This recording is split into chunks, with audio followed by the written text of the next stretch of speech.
what stands out to you about like where we are in this moment now as it relates to conversations and discourse around HIV versus say almost a decade ago when you first, became positive? I would say there's been like an incremental growth. I think of like the 90s sitcoms and like the TV shows. And I think particularly of like the Girlfriends episode when, you know, the Mm. one character on there is HIV positive and they like cut their finger on a knife and the girls just like jump back like it was just airborne. Mm-hmm.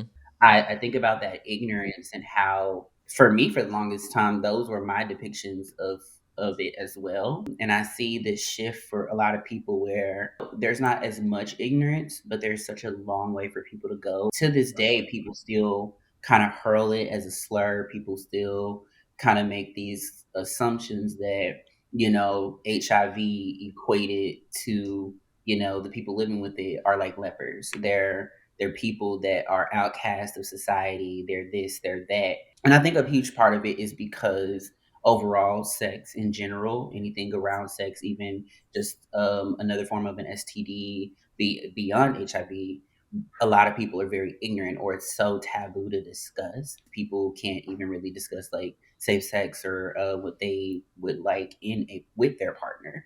And it's even harder doing it on a public platform or in a bigger group of people.